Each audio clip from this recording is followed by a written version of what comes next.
We are going to be exploring one of the oldest riddles in the world.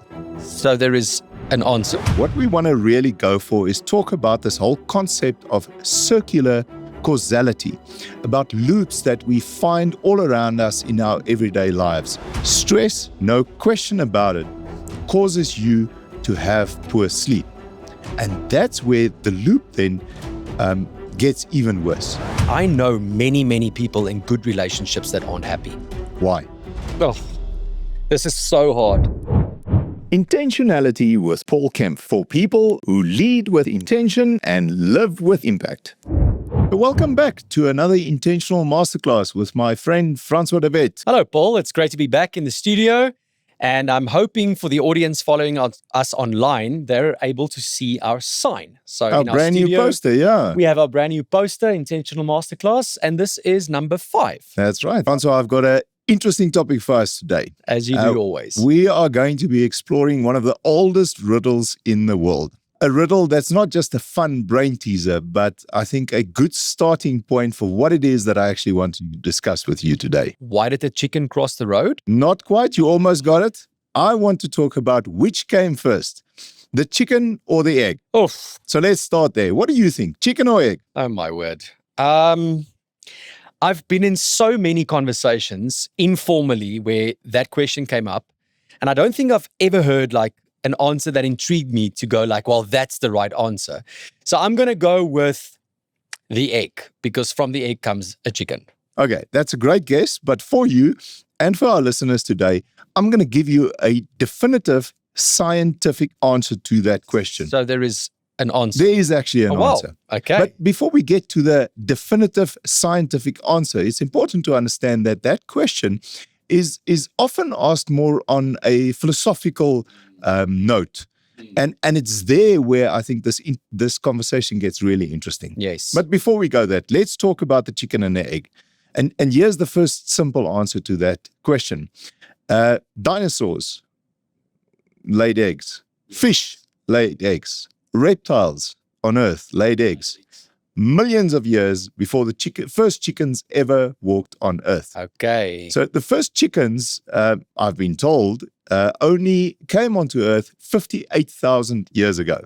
In other words, the egg as a concept has been around much longer than a chicken. That's absolutely right. Okay. But that doesn't really answer the question, because what about specifically a chicken egg versus an egg chicken? And this is where it gets really interesting. The first chicken was actually born out of an egg that was laid by a chicken-like animal. Okay. So in that first egg that was laid by this animal, some kind of wild fowl, there was something that happened in that egg that actually changed the embryo. Some sort of mutation. It was a mutation. You got it 100% right. And that mutation, when that egg hatched, was actually the first chicken on Earth. Wow. Fascinating. So there you go. With confidence, at the next braai, I'll be able to say, I know the answer. Absolutely. Thank you, Paul. But again, that's not what we want to talk here about today. What we want to really go for is talk about this whole concept of circular causality, about loops that we find all around us in our everyday lives.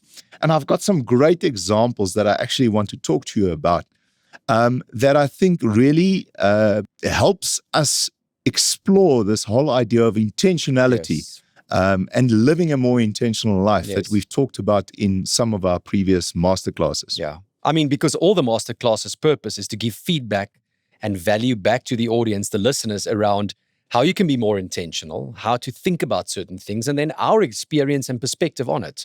No right and wrong, but just lessons learned and lessons shared.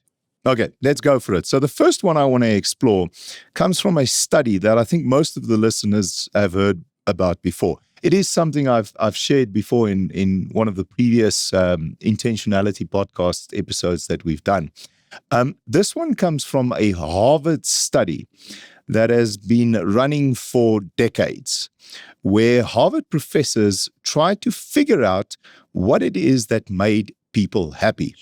Do you know the result of that study? Have you heard of that study? I've heard about it briefly, and I do remember the episode you spoke about it. And if I go into the memory bank, I think the only word that comes up is connectedness and relationship. There you go. That's the answer. So the theory, let's call it the result from that study, is that the number one determinant of happiness is good relationships, social connections. Yes. And that's where my first chicken and egg, let's call it dilemma, comes from. Or loop. Yes, or loop. Yes. I want to know from you, what do you think comes first? Sure. Is it happiness or good relationships? And before you answer me, think about this. Here's the question. Are people happy because they have good relationships? Or do they have good relationships because they are happy? Let's explore that a little bit. I'm wondering that whether my answer will be, again, philosophically, if we'll be able to, and let's look at the end, if we're able to apply the thinking around my answer in all the scenarios we're going to be discussing. We might or we might not, but let me take the first one and go with, the question for me is, what can I control as an intentional action? And then what then therefore is the most likely outcome?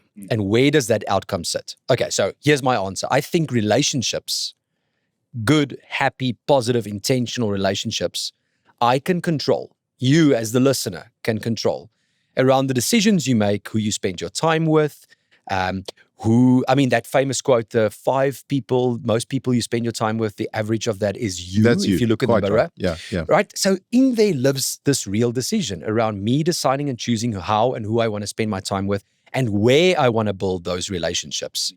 And then on an emotional level, the outcome, one of them could be happiness. Okay. What do you think? I want to take it a little bit further. So I think that happy people that are generally speaking happy, that have a high level of happiness, inevitably will attract people that have a similar level of happiness. What you've just said about the 5 people concept. And in that sense, I think that just the mere fact that you come into a relationship with a certain level of happiness and that you attract somebody with a certain level of happiness already gives you, I would say, a step up in terms of actually having a happy relationship. But I do think it's important that we don't just sit here and say it's only happy people that can have happy relationships. And that's where the loop is so interesting, because I also do think that even somebody that maybe does not have an ultimate level of happiness, or let's call it an optimal level of happiness, can actually, through social interactions, not just a marriage or a romantic relationship, but through good social interactions and connections, actually increase their level of happiness, like the Harvard study has shown. Yes. And I think, therefore, basically what I'm hearing us saying, it is both. My level, my energy, my frequency, and attracting the individuals of a similar nature, and then fostering and forming these happy relationships, but also the intention and the action that you can set out there to actually go and build those happy relationships with an expected outcome being happiness. Yeah. You know what, Paul, the interesting thing about this first dilemma or loop is that I know many, many people in good relationships that aren't happy. Why? I'm not always entirely sure why. Maybe it links back up to what we've spoken about previously around, is happiness an intrinsic thing, like we spoke about presence in our previous masterclass? Like, is happiness a choice? Or is it merely an outcome that cannot be controlled? And so happiness happens to you as opposed to you intentionally being happy no matter your circumstance or the relationships around you. And maybe some individuals are more susceptible for the emotion than the deed, being in nice relationships, or the other way around. I don't know. What do you think? Okay, there's a lot of things to unpack there. So firstly, you asked the question, is happiness a choice? Yes. I firmly believe it is. Yes. I really do. Yes, of course, we have certain life events that happens to us that we don't have control over, that we don't choose, that will affect our happiness and will affect how we pitch up in relationships. You also have certain personality traits that can either increase your happiness or decrease your happiness. And again, we don't always have that choice about those personality traits we have. But I still believe that fundamentally it comes down to making certain choices, how you want to live your life intentionally. Certain things you do that will cause you to be more happy, to pitch up happier in a relationship. Yeah.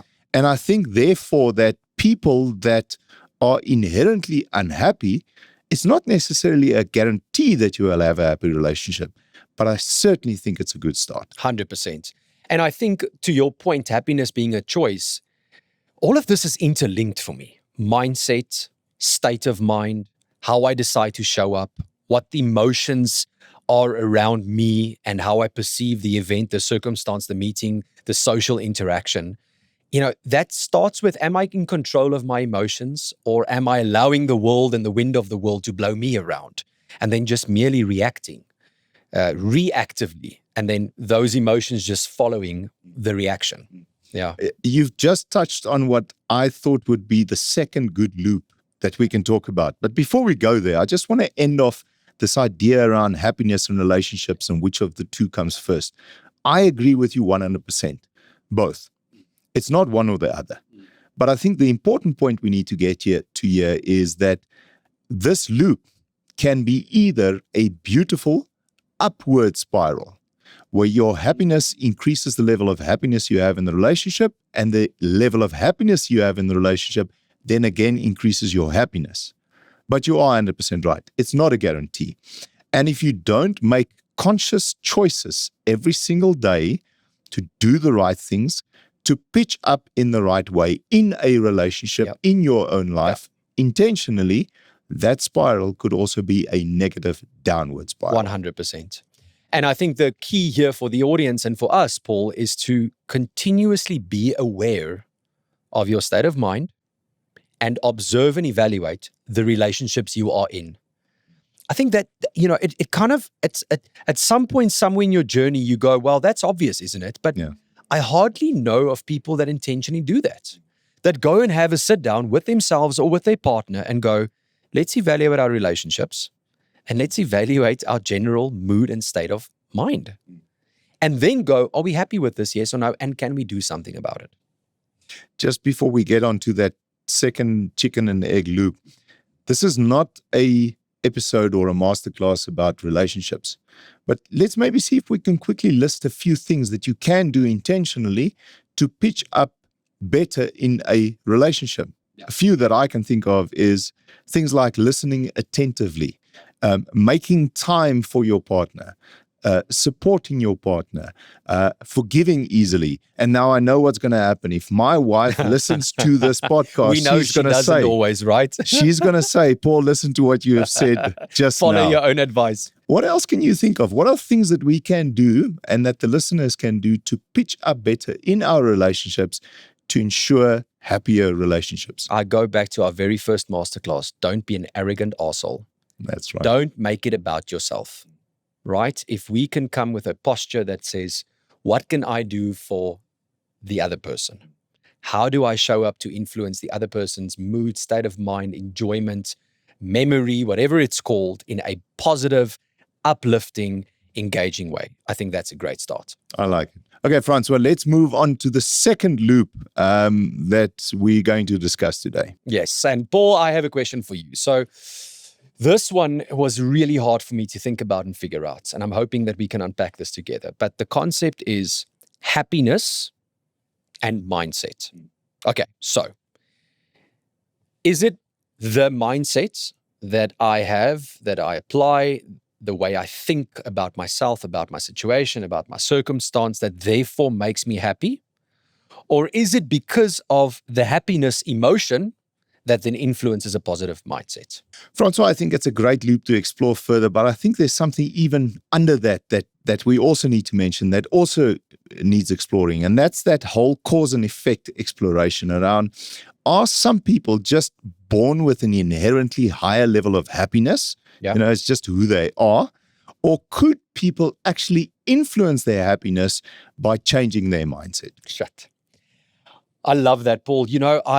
As you know, and some of the listeners do know, I love the idea of exploring my mind, and practically I do this through morning meditation, right? So I follow a few guided meditators, and I intentionally sit down in the mornings and I meditate. And a golden thread in these conversations and these mindset meditations are the fact that if you can quiet your mind, and if in that meditative state you can sit and start crafting the emotional experiences that you would like for your future self, the mind doesn't know the difference between the real experience and the crafted or the futuristic or the desired experience.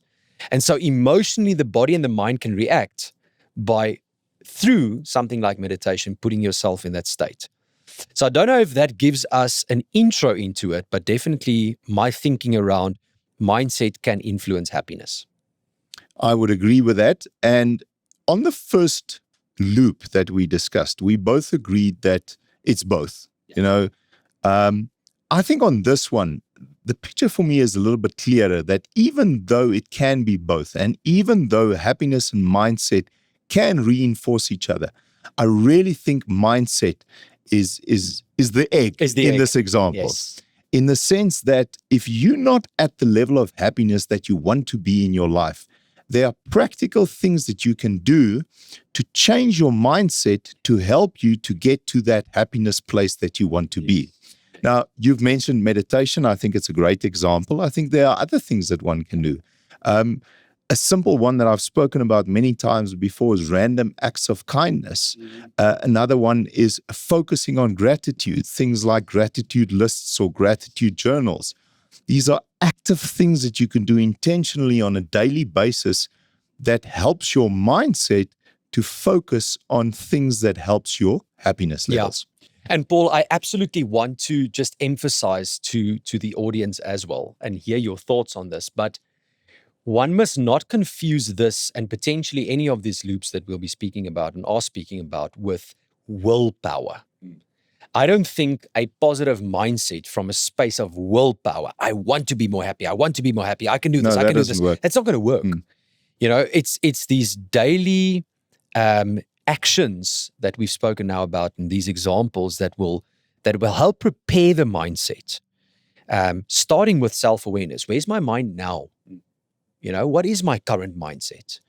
And a practical thing is to ask a spouse or a partner, what do you hear when I'm speaking? You, I think in the previous masterclass or in a personal conversation, told me that you with our golf and your golf through a specific season or went through a season where you were talking negatively about your golf. Exactly, yeah. And that's part of mindset is what is your mind's set towards golf? And then obviously the emotion follows, right? Not very happy when the drive goes left or right or you miss the putt. Yeah.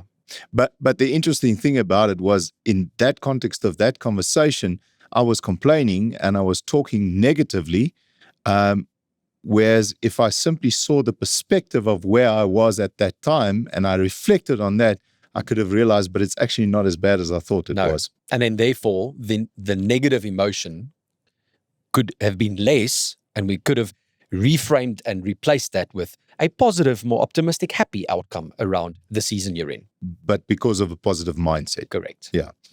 And I think the other thing that's important on this point, the happiness mindset one, is also the value of habits, the right habits. Yes. So I've given a few examples, but I think there are others that we just need to briefly touch on. For example, exercise. Yeah. Again, back to the previous one around social connections.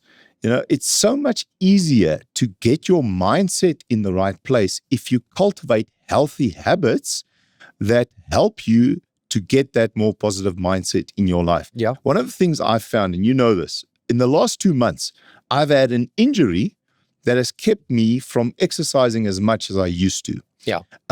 It's incredibly frustrating. It feels like I'm going out of my mind not being able to exercise the way that I normally exercise. And one of the things that I associate with exercise is doing other things, like, for example, listening to podcasts. And the simple fact that I've not been exercising as much as I've wanted to has led to me listening to less podcasts, less inspiration for this podcast, less input into my brain, into my mindset of positive things. And I've actually found myself being less happy. Yeah. Not because I'm just not exercising, it's part of it, but because there's a lot of other healthy habits associated with it that I don't get to every day that influences my mindset. Yeah, absolutely, Paul. And I mean, I can take it further. I know that you're currently not playing golf with us. and how that must be affecting your state of mind and happiness as well. Yeah. But you know what? Daily or weekly or monthly reflections is another positive, great thing that we can do for our state of mind, is to sit down, take some time, put away the telephone, switch off the TV, take a book, a pencil, or if you're futuristic, maybe an iPad or a note taker, and just reflect back on, what did I do this week? What did I achieve this month? Have a category in that summary around, how did I feel? You know, my watch is asking me, I don't know if you've seen this, but how are you feeling? Take a moment. How are you feeling? How are you feeling? My watch is doing the same thing. And it's fascinating, right? So why are they doing it? Because Apple or Garmin is understanding the power behind creating that space to be aware of the emotional state. So having that awareness will not just come. We need either a watch to remind us or positive habits that we put in place in our daily lives to do that. But you're good at it. Reflection, meditation, you do that. Yeah. It's a practice that you really try and make time for. Yeah.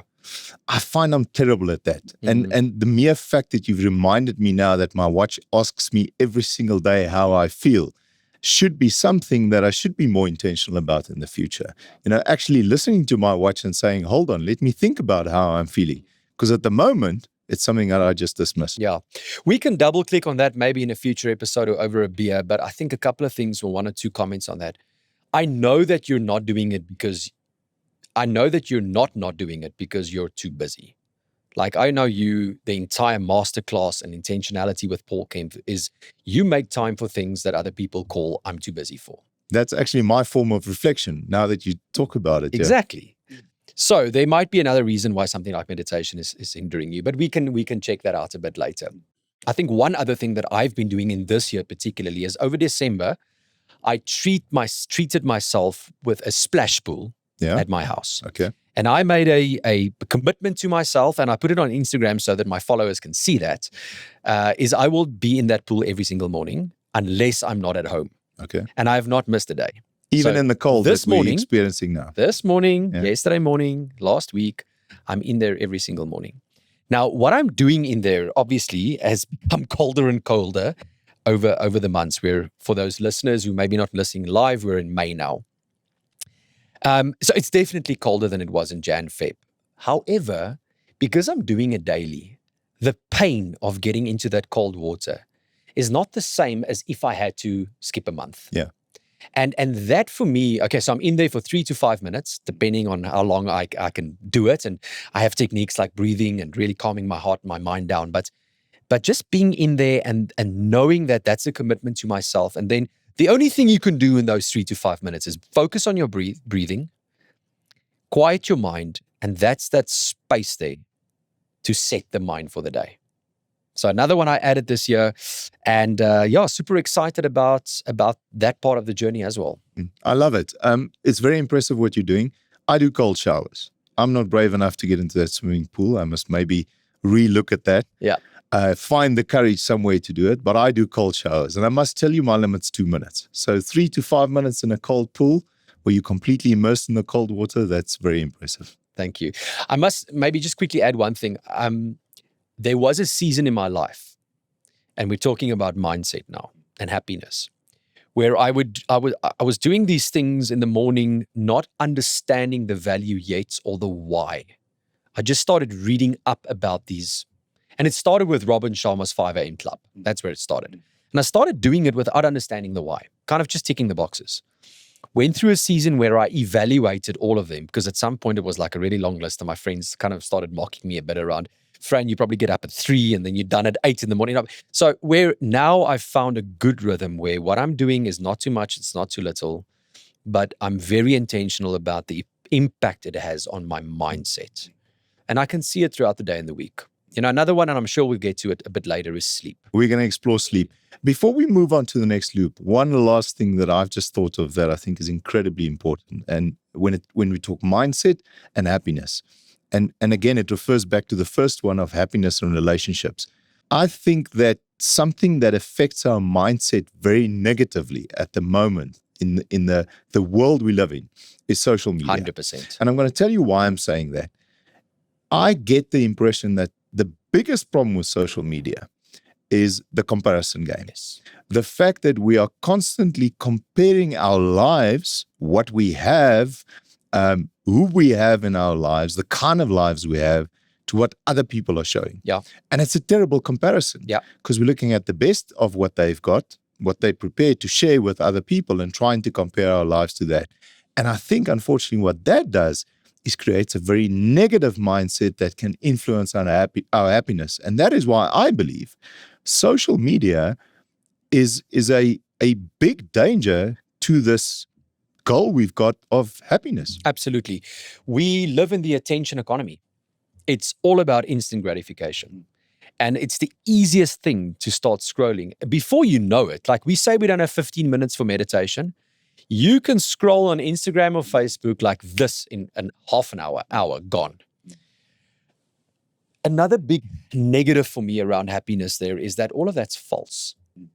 So you're creating a paradigm or a perception for yourself that you measure yourself against, but none of it's the truth. And you don't know the state of happiness behind the caption, which is the whole loop, right? It's mindset and happiness. So yes, I see a picture of somebody in a jet or who exited a business, who's a scratch golfer, but we've got no idea of their state of relationships. Do they feel valued? Are they connected? We've got nothing of that. So And super scary. And even what they have done and had to sacrifice to get where they are. Correct. A long time ago, I read the story is everybody is always jealous of the person, the successful person, and the success they have reached in whatever sphere of life. Yeah. Nobody's ever jealous of the process and the sacrifices to get there. And on social media, you don't see that. No, it hardly ever gets shared. All right, let's move on to the next loop. Number 3. I like this one. This one is around motivation and action. So the question I have for you is, do we feel motivated and therefore we take action? Or does simply taking action cause us to be more motivated? Oh, this is so hard because my first thought is, what creates action? Again, is it willpower? Is it an internal motivation? Is it an external example or motivation? Is it a threat like a father figure or a mentor or a colleague or a spouse threatening you to take action because there will be consequences if you don't take action? And probably the answer is yes to all those scenarios. But if I think of this idea of motivation and action, I want to tie it back to sport. Now, I know before your injury that you were a big jogger. Yeah. Right? Was that first run pleasant? No, not at all. It wasn't. Were you motivated? Not at all. Not at all. And at some point it tips. Yeah. Right? And so the action instills motivation to want to do more. So maybe my initial intro to this number 3 is, I think the egg is action and motivation is the chicken. Yeah, I like that. I think the one thing that's dangerous about waiting for motivation is it can lead to procrastination. 100%. And the interesting thing for me is that sometimes simply starting a task, taking one small step, is all you really need to get going, to build momentum. I've read somewhere that they say you must take your running shoes in the evening and put them right next to your bed. Yeah. That's small little action. And then in the morning, what you must do is you mustn't say, I'm going to go for a run. You must just say, I'm going to just put on my running shoes. Yes. And in that way, you are almost taking small little actions without the motivation to get yourself to actually do what it is that you want to do. Absolutely. You and I have spoken about this informally and formally, but I think motivation is such a hard thing to cultivate and to contain because people are motivated differently. If I think of the world of work and, in some of the areas where I consult in, and you yourself being a CEO, you cannot motivate people in the same way. Yeah. So motivation becomes such a nuanced, layered concept. And some people respond well with X, some people respond well with Y, some people don't respond at all, right? So I think taking action, again, back to what I said in the intros, I can control that. Like, just do it, Nike. Just do it. Even if it's small. You want to start and run a 10K, that's great. How about walking around the block? And try that for 5 days, How about preparing your meals?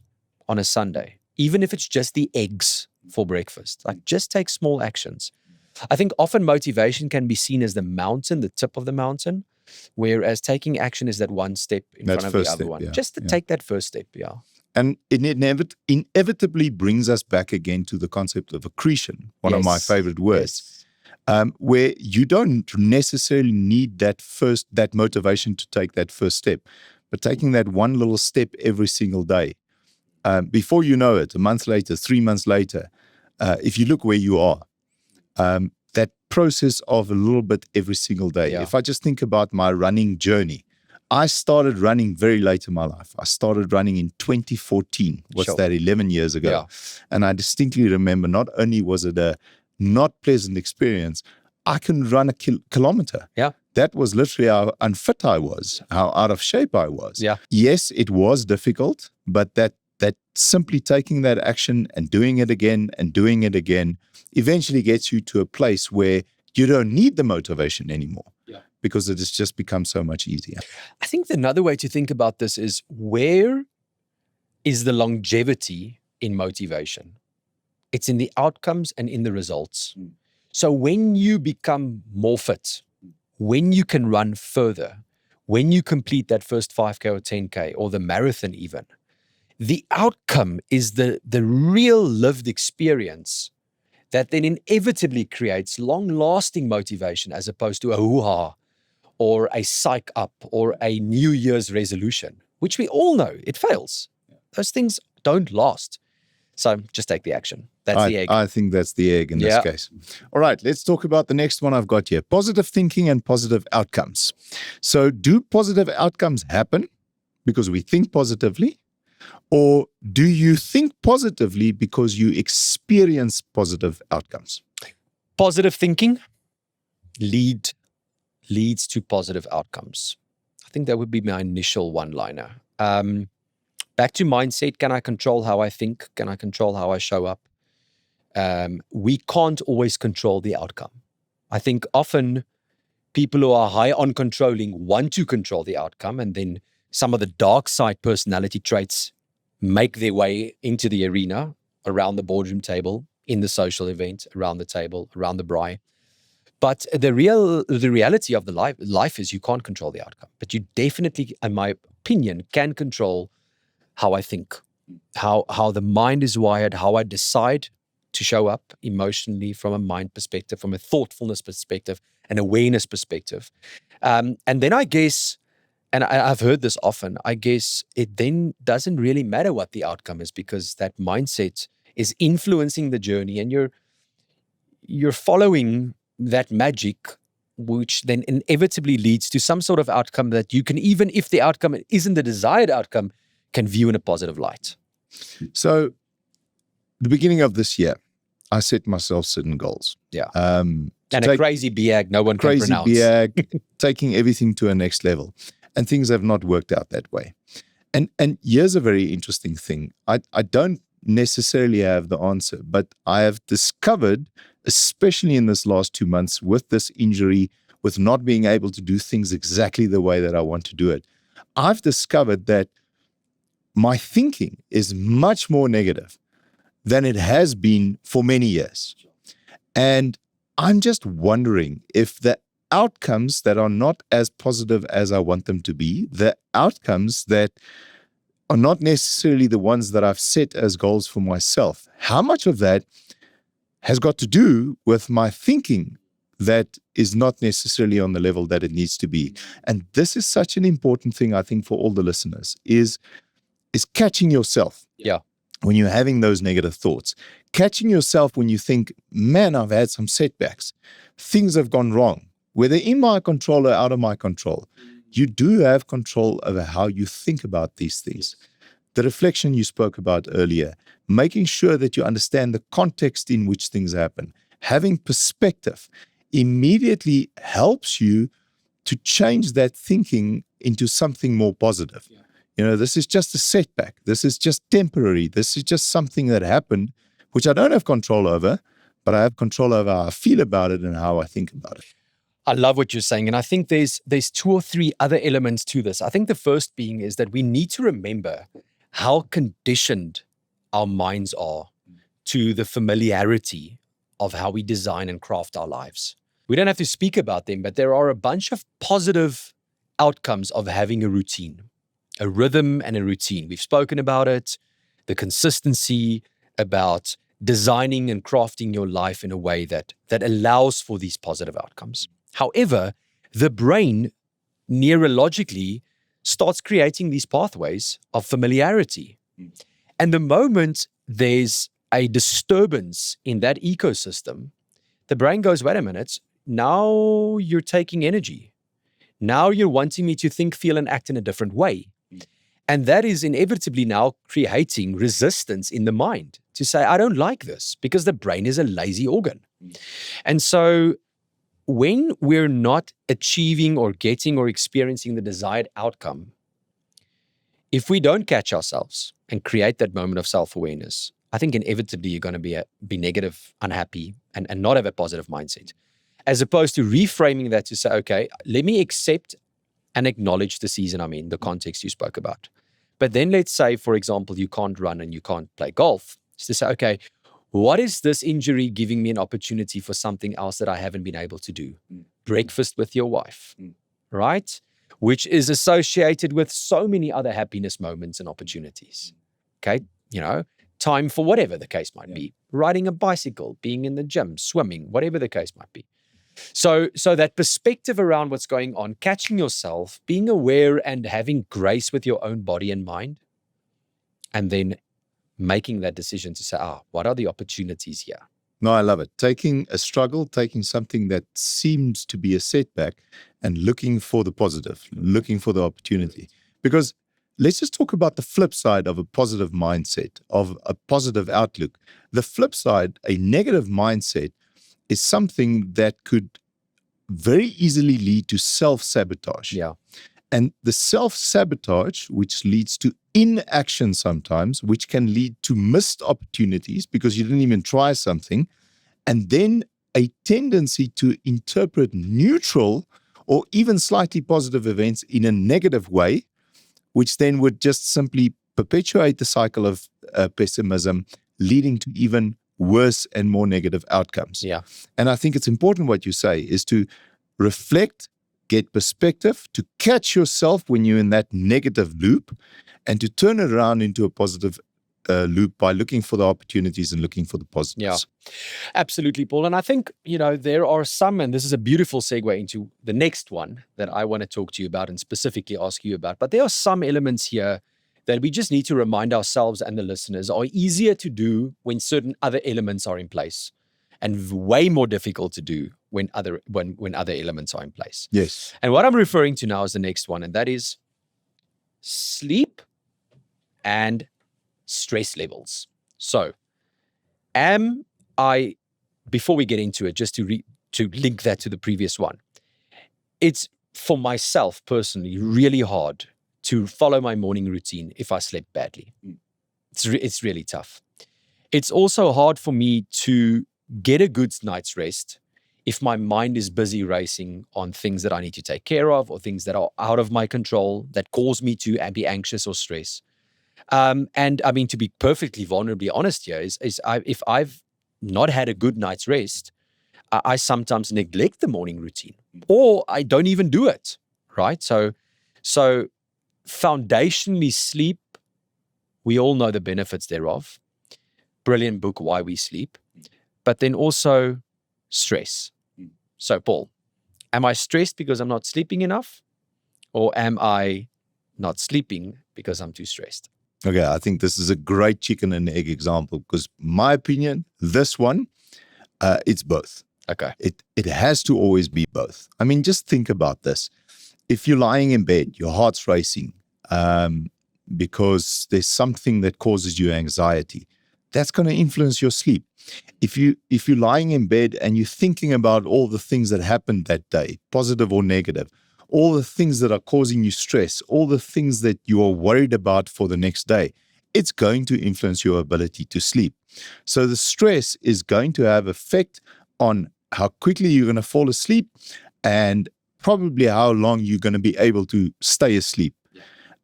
because I've found this in the past. Although I'm someone that sleeps quite well, stress doesn't normally keep me awake.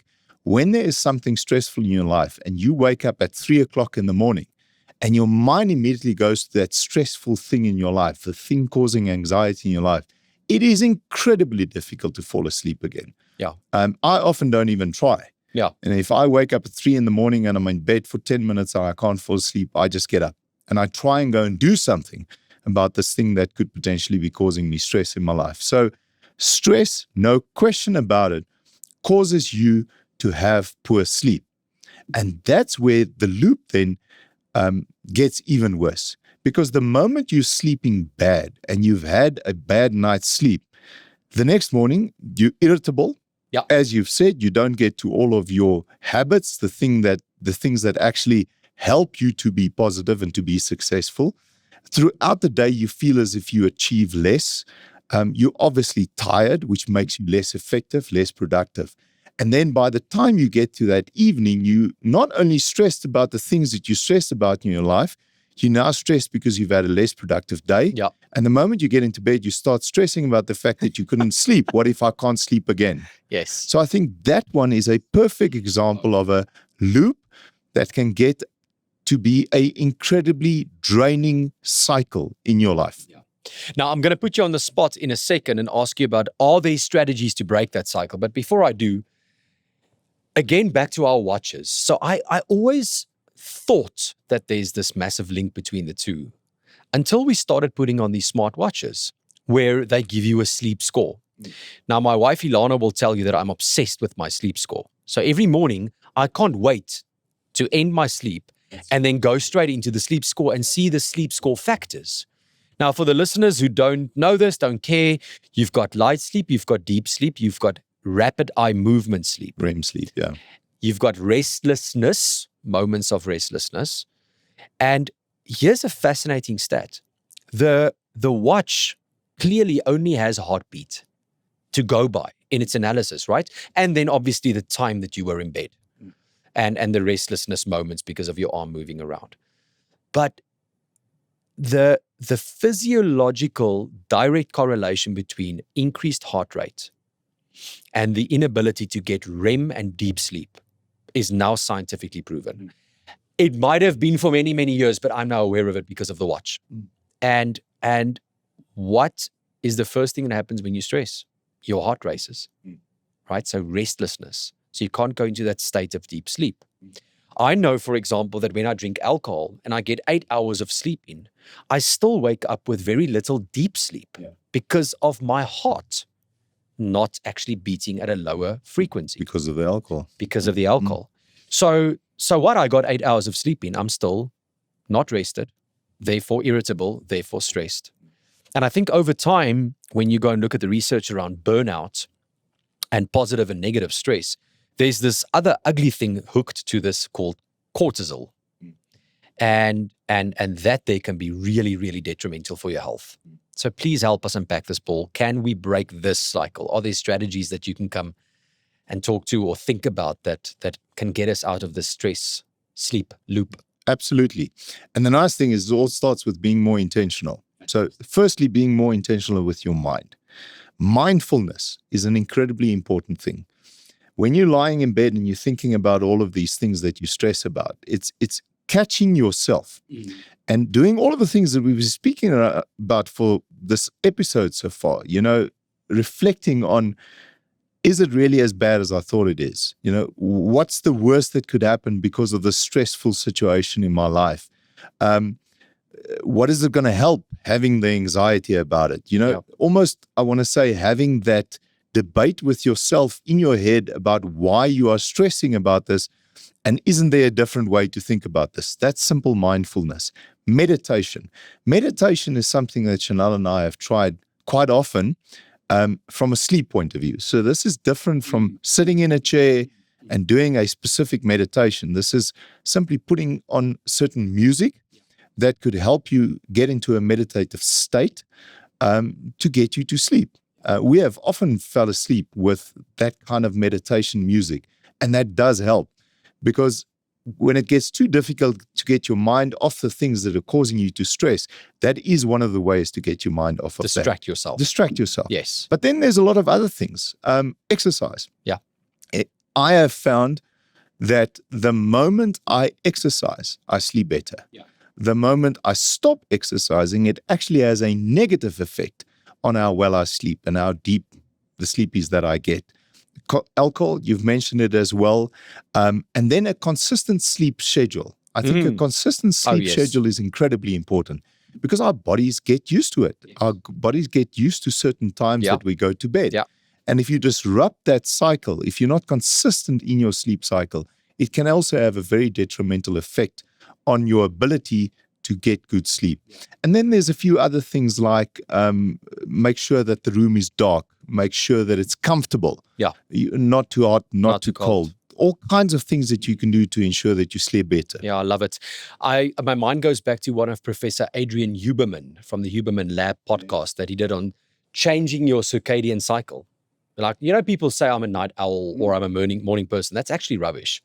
Like, you can set your circadian clock and you can change it through a consistent pattern when you expose yourself to light, looking into the sun, airtime, screen time. That's one I forgot about. Yeah. Coffee, stay away from it. Caffeine, alcohol. Yeah, so many techniques. I think fascinating episode. We can probably do an entire masterclass on the power of sleep because I kind of neglected that my entire career up until the last couple of years. I don't know, it's just because I'm getting older, but I never thought about sleep, where now I'm very cognizant of sleep and how sleep affects me from a mood perspective, a productivity perspective, a stress perspective. Are you a night owl or a morning person? I've designed myself to be a morning person with a consistent habit of going to bed at 9 and waking up at 4:30. All right. So I'm the same. I'm a morning person, but what you've just said is 100% correct. When I was young, at school, university, I used to stay up very late and sleep late in the mornings. Yeah. And it's that rhythm has changed in my life over let's say the last 20, 30 years. Yeah. Okay. So we agree when it comes to stress and sleep, it's a perfect loop. It's not one or the other. It's both. Correct. All right. Agreed. Let's talk about the next one. I want to talk to you about success and confidence. And this is something we have touched on before in our masterclass, but let's talk specifically about the loop. Do people become confident because they are successful, or do you need to be confident to be successful? Sure. Again, success is like integrity, is like ethics, is like winning, is like maybe not winning. What I'm trying to say is it's such a nuanced concept. Success looks different for different people. Some people measure it financially, some people measure it spiritually, some people measure it from a values perspective. And success is one of those goalposts that keep on moving. Like, it's like money. When are you ever rich enough? When are you ever successful enough? Whenever you reached success? I think that's such a hard thing to craft and cultivate and nail down. But confidence, for me, is the egg. I think how we show up, what we believe, think, and feel about ourselves, the stories we tell about ourselves, what we perceive as the givers of confidence, what instills confidence in us, is a lot more in our control than this ideal concept of success. I would agree that confidence is probably the egg, but you have to agree that once you have reached a certain level of success, it can reinforce that confidence level. 100%. Let me go back to something that I'm very passionate about, and you know this. I love being on a stage, right? You give me a mic and an audience, and I flourish. Happy place. But the very first time I walked onto that stage, there was no prior experience or outcome, positive outcome, that could give me the confidence to go and do that. I had to just believe in myself, take that step that we spoke about earlier, and then go and do it. The exact same thing about the first podcast episode I ever did. Oh, please don't ask me to go and listen to that again. But over time, you're right, Paul, the experience then creates, through feedback, confidence to want to go and do it again and continue to master the craft. So definitely it reinforces itself. The more you do it, the more confident you become. The more you do it, the more confident you become.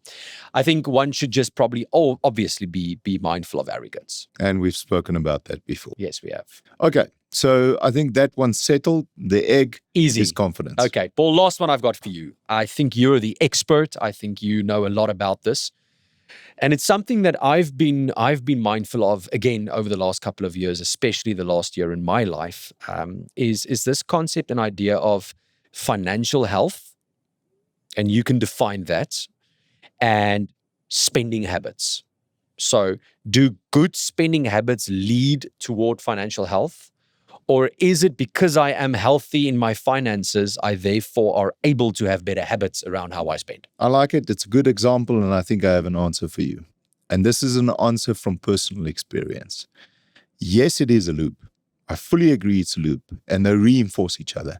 But I have absolutely no doubt about it, that it starts with good spending habits. That's the egg. That's the egg. You cannot wait until you have good financial health to have good spending habits. And here's the reason, and it's pretty obvious. If you go out and buy a lottery ticket tomorrow, and please don't go and buy lottery tickets, the odds are terrible. We are not a financial services provider. We are not. If you go and buy a lottery ticket and you hit a Powerball and you win 50 million rand and you don't have good spending habits, it's a matter of time before it's gone. I can give you that guarantee. Excellent example. So the egg has to be good spending habits. If you are not in the financially healthy position that you want to be in your life, start looking at your spending habits. And it's not just about spending habits in the sense of what is it that you spend your money on. It's understanding and even keeping a record of what it is that you spend your money on. Yes. This is something I've spoken about many times before. Yeah. Just say that again, because I think there is a lot of power. Here's what I'm hearing you say. It's not necessarily looking at what I buy, but making sure that you understand what you spend your money on and even keeping a record of it. And I want to explain to you why. At a time in my life, and I've spoken about this before, when I was struggling financially, I had no idea what I was actually spending my money on. And I got advice from somebody, I'm now talking about 20 years ago, to simply start keeping a record of what it is that you spend your money on. Now, this is different to a budget. Okay. A budget is important. I'm not saying neglect a budget. It's crucial that everybody has a budget when it comes to managing their finances. But this was taking it to a next level where I started writing down everything that actual expenses that myself and my wife spent our money on, creating a record of expenses. And the reason why that's so powerful is it allows you to go back at the end of the month and to see where your money actually went and to start realizing, but hold on, I'm wasting money on X or I'm wasting money on Y. If I change my habits around these things, I could actually be saving some money. And it's that understanding of what happens with your money, what you spend your money on, that then dictates your habits that can help you get to a place of financial health quicker. I love that because, one, I don't do that. I've got a budget, and then I guess if anybody were to ask me, what percentage of the budget are you actually sticking at? The easiest answer and the only answer is the debit orders. The rest, you can only actually see if there's a reactive evaluation of, well, where did I actually spend my money? Yeah. But the second cool thing about this, Paul, is now you're aware that my engine garage bill is something that shocked me from April, as an example. So what happens when I'm at engine again? There's that trigger to catch yourself. Yeah. Okay, whoa. I'm at engine again. Let's not get out while we're fueling for 2 Red Bulls, a packet of wine gums, a Simba Mexican chili chips, and over time accretion, you can install better spending habits and save money. Yeah. Yeah. Let me give you 2 other examples, my 2 favorite examples. And I know for a fact some listeners are not going to like these examples. The one is cigarettes and the other one's coffee. Yes. I think a lot of people would be surprised about the amount of money they spend on cigarettes in a month. Or let's take another example, not to just pick on the smokers. Alcohol, the amount of money you spend on having a beer with friends on a weeknight or over a weekend. Even just the amount of money you spend on takeaway cappuccinos. I think intuitively we think, yes, cappuccino is $30, $35, whatever you pay for it. It's nothing. It's small. It doesn't make a difference. But if at the end of the month, you've actually kept a record of it and you've seen, I've spent 500 Rand, I've spent 1,000 Rand on cappuccinos, 2,000 Rand on cigarettes, 3,000 Rand on going out with my friends and having a beer. And you all of a sudden add up, see the accumulation of all these expenditures. You start understanding why potentially you are not in a financially healthy situation. So I think this loop is an easy one.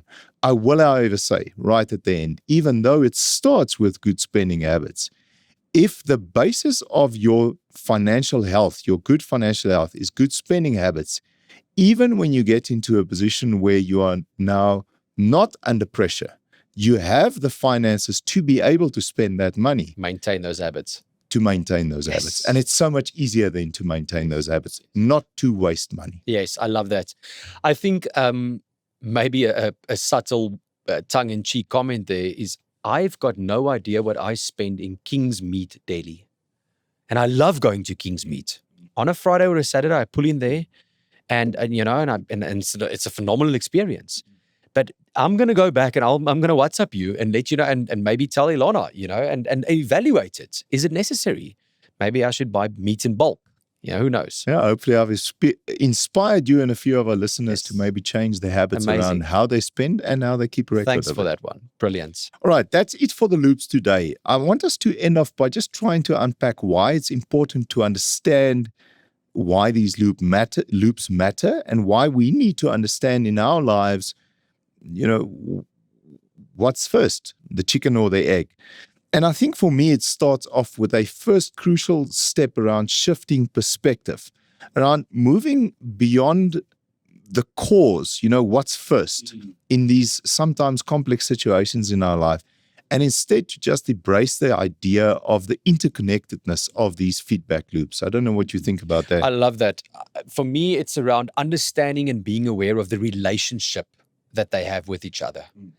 And it actually, except for one or two that we were quite assertive about what is the egg and what is the chicken, it actually doesn't matter where you start with either or, but to understand by starting with either the mindset or the action or the confidence or the discipline, that the one will influence and trigger the other one. And so it's good news for the listeners and for us is that we can jump in and we can start actioning, thinking, creating the discipline, the habits, the awareness, the insight, and inevitably it will touch other areas of your life. Because let's be honest, who does not want any of these 14, right, that we spoke about today? Of course, yeah. And they're connected. Yeah. And I think if the moment you start seeing it as a cycle instead of a straight line, it immediately makes it easier for you to see where you can take a deliberate intervention. Where you can stop this cycle and change it from potentially a downward spiral into something that could be an upward spiral. I couldn't have said that better. What a way to end this episode. All right. So I think in conclusion, we've answered the question around the chicken and egg scientifically, and finally, the egg came first. Yeah. I think in some of these examples we went through today, we did stress that sometimes the egg is more important than the chicken, but there's always a loop and they're always reinforcing each other. And I do think that it's important that people start thinking in their lives about examples of these feedback loops. And we'd love it if you can share with us, engage with us on social media about where you might have experienced similar loops in your life and how you have been able to use these loops to live a more intentional life. Yeah, share them with us, and who knows, we might unpack one or two as part of an intro in our next masterclass or in short clips, share our thoughts and our ideas on what other loops are out there. Francois, this conversation has been fascinating as always, and thank you to all our listeners for joining us today in this fascinating chicken and egg discussion. Thanks for watching Intentionality with Paul Kempf. Like, subscribe, and click that bell to get notified when we release more episodes on how to live a life of intention and purpose. See you next time.